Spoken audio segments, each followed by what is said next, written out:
what am I going to do with these Republicans, man? What am I going to do with these Republicans? So I have a whole bunch of conservative Republican reactions to Hunter Biden being found guilty of 3 federal gun charges.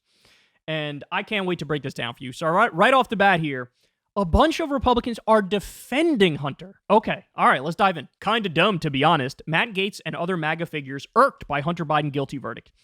Interesting. So Matt Gaetz says the Hunter Biden conviction is kind of dumb, to be honest. Let me give you some more reactions here. Charlie Kirk wrote on X, Hunter Biden guilty. Yawn. The true crimes of the Biden crime family remain untouched. This is a fake trial trying to make the justice system appear balanced. Don't fall for it. I also have Stephen Miller. DOJ is running election interference for Joe Biden.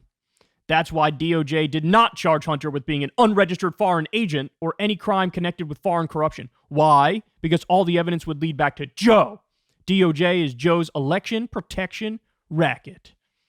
And we also have, so some of them are defending him on the merits. It seems like Matt Gaetz is more saying, look, I just think this is stupid. Like, in other words, he's saying, I don't think this should really be a law.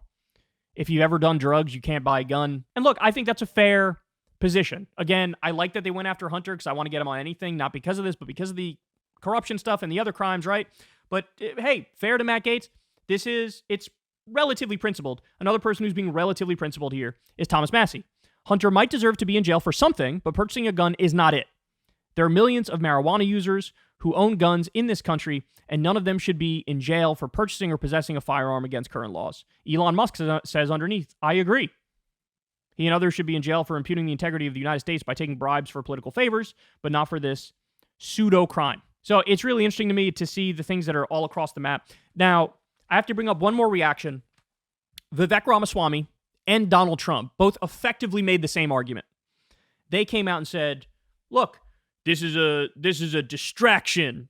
This is all a game and it's a distraction, and they're deflecting from the fact that this is a political witch hunt against Donald Trump is what it is, bro. So what's my takeaway? You already know this because I covered my take in the other video on this, but I disagree with all of them. Like, every one of them I think is wrong. Every one of them is wrong. So, like I said, to the Matt Gaetz one, credit to him for being somewhat principled, but like I said, just like I always bring up, they got Al Capone on tax evasion. That wasn't his biggest crime, but they got him on something. Good. Good. Same with Donald Trump. Hush money was not his biggest crime, but they got him on something. Good. Hunter, this is not his biggest crime, if it's a crime at all, but they got him on something for all the other crimes. Good. I support that.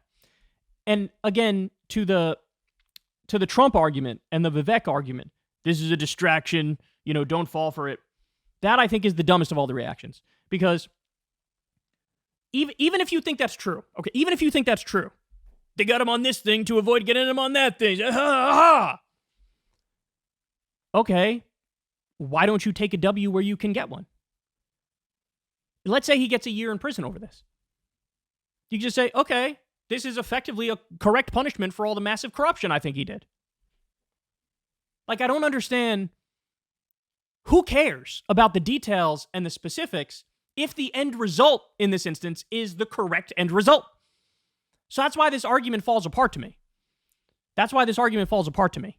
Because it's like, you guys can never take a W when you get one. Just like with, remember when we got the news, it leaked from the Supreme Court that they were going to overturn Roe versus Wade. Remember that? It was historic because there had never been a Supreme Court leak before, and we got news that they're going to overturn Roe versus Wade. And I remember on that day, in a world that made sense, every single pro-life Republican would be out there like, yes, we win. But what did they do? Guys, I swear to you, not a single one took a victory lap and was happy. Every single one I saw was whining and bitching and screaming and moaning. Why? Because they said, how could this leak? This leaked early, and that's not okay, and we're against the leaking of the earliness, and that's why we need to be whining and moaning and playing the victim right now, even though we just got exactly what we want. And it's like, these people can't just discuss an issue as such. They can't just discuss, like, what is. It's always like some weird politicking and some weird gaming something out in the future and some awkward spin that they have to put on it. Discuss it as is. They can't do it. So again, to the Charlie Kirk argument, to the Vivek Ramaswamy argument, to the to the Donald Trump argument. The other thing that they can't wrap their mind around, or that they want to ignore, is that this really does bust up the argument that Joe Biden is some evil puppet master behind the scenes who's orchestrating all these cases and he's getting everything he wants.